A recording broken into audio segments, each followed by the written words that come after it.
Founder-led content is everywhere right now. Founders are taking us behind the scenes of their business.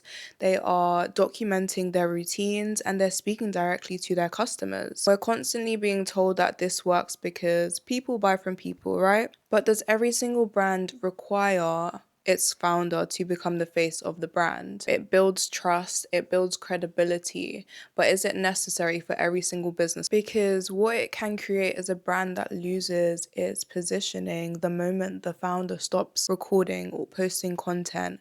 And then on the flip side, you have the founders who may not actually be involved in the brand at all, and they are hiding their strategic advantage. Their story, their expertise, and their perspective actually creates a great source of distinction. So the real question isn't simply, should I start founder-led content?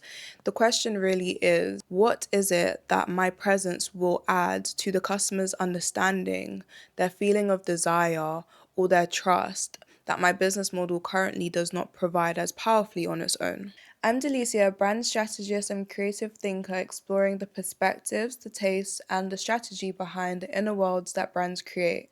And today we're going to be looking into whether your brand needs founder-led content and how to implement it without it becoming the whole brand. In this video, I'm going to show you when your brand will actually benefit from founder-led content, what the founder should actually communicate, and how to remain visible without making the business dependent on you. It is becoming more clear that audiences are getting tired and less responsive to the polished and more generic forms of communication and are more interested in recognizably human voices. LinkedIn reported a 52% increase in CEO-based content, with leaders creating more informal forms of content to communicate more directly with their customers. Founders have something that their competitors cannot completely reproduce. They have their lived in experiences, their expertise, and their vision. Visibility alone in these areas is not enough to be a strategy. Because while a founder can produce millions of views for their brand,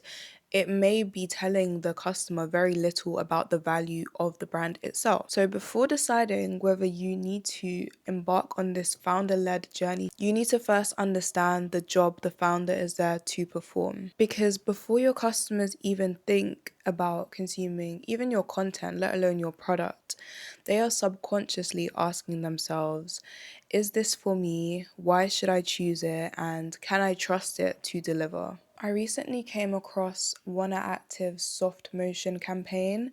So soft motion is their fabric. It is positioned as weightless, peach soft material that can support not only your active life, but also just your rest days and your daily activities. Now, from the campaign image alone, you might just see another activewear brand. There may not be as much distinction in terms of what does this brand actually do that another brand cannot offer me. You might see a cheaper alternative that looks the exact same. But what Chrissy Chella does is she actually takes the audience through the process of the garments to help them better understand the compositions, the feel, and also the intelligence and research that it took to develop such a fabric. You get insight into the consideration of the item, the consideration of the fabrics, and the consideration of the final product. I'm beginning to understand why the fabric was created in that certain way through the eyes of the founder. So this crucial part of the brand's value is made visible through Chrissy. She is essentially communicating, this is what we considered, this is what we developed, and this is why it creates a different experience for you. In this sense, founder-led content is most useful when the founder possesses the expertise, the knowledge, and the conviction to provide value and insight to the customer that will increase their understanding of the product. So the founder is giving the customer access to the inner intelligence of the business. And this is particularly useful if you are in an oversaturated market or where your product looks similar to your competitors.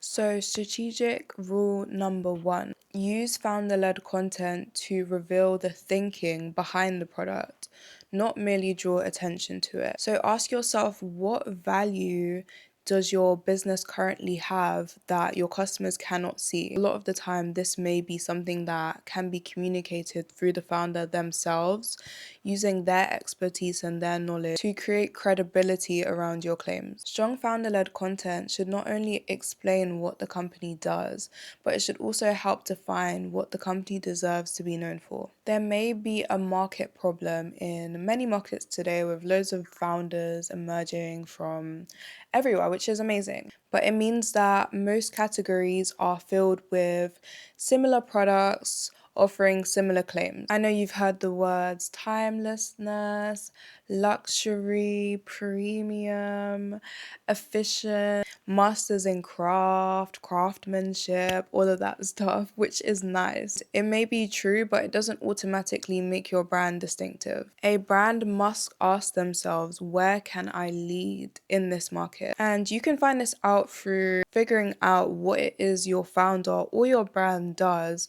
that gives you the authority or the permission to actually think differently. The most valuable thing about Chrissy's content strategy is not only that she is educating her audience, but also her positioning. She's positioning herself as an expert in the field, and in turn, Oner Active become a credible source of authority in that field. Because again, the activewear market is incredibly saturated.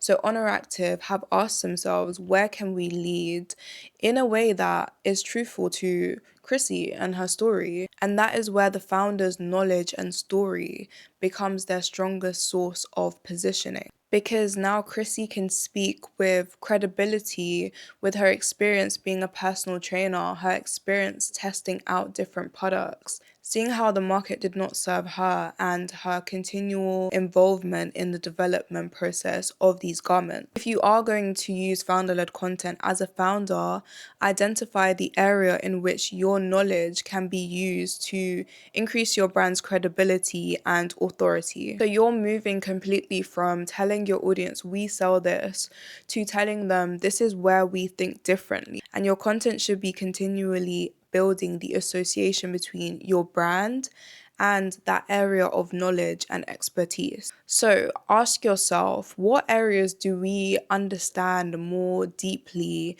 that many brands don't? What does our audience currently misunderstand or overlook?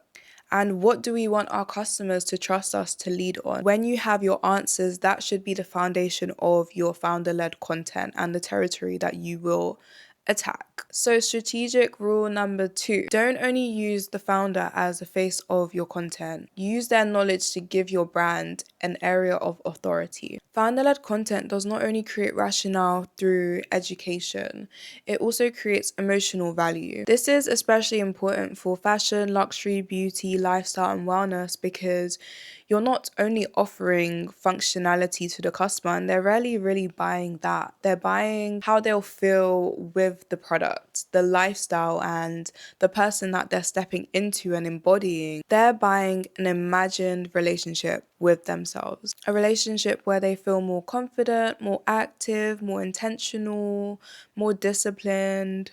Whatever it is that you are offering them, they are buying into that transformation. And a founder makes that transformation feel more real by embodying the philosophy of the brand. So with Oner Active, the product is positioned to help with your movement, make days feel lighter, and support your everyday life. And because movement is genuinely embedded into Chrissy's identity, Chrissy acts as living evidence or proof of the world that Oner Active is actually creating. A world of truly honoring your body. But this is where strategic distance is so important, because the message should never be become Chrissy. The founder introduces the aspiration, but the customer remains the protagonist always. What can happen if the founder's lifestyle is not really attainable or relatable to the audience is that that lifestyle becomes more important than the actual product itself. You will start attracting people who are unlikely to actually translate into customers. And then you have the issue of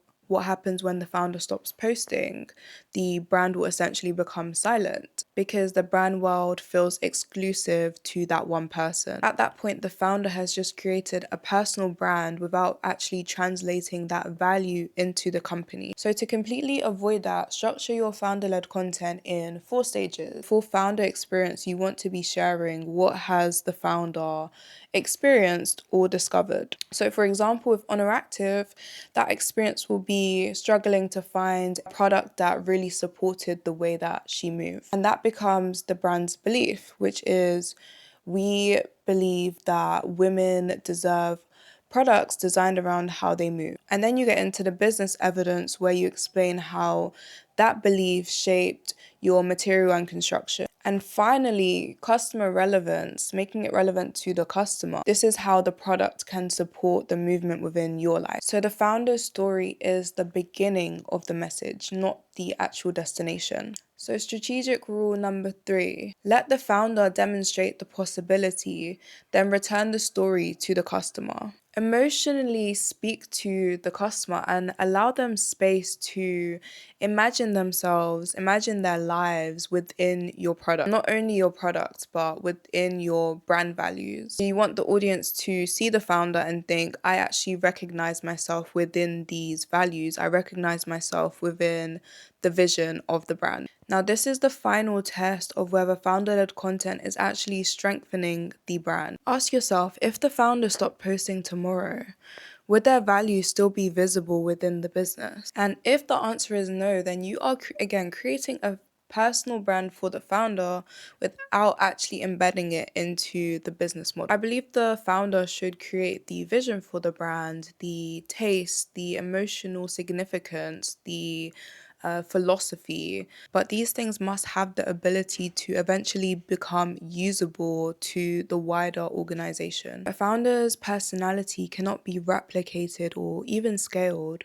but their principles should be. This all goes into humanizing your brand, which I actually speak about in my Jacquemus case study. So for Oner Active, the intention behind Chrissy's message and her principles should be evident beyond the videos that she's in. This should appear in how the products are developed, how the materials are selected, and how the collections are positioned. Also through the women who are actually representing the brand and the customer's direct experience with the brand. The brand now becomes an expression of Chrissy's world. If Chrissy became less visible, then the brand should still think deeply about women, about a movement, and the role of fabric within their daily lives. So her personality does not need to be imitated, rather her principles will remain.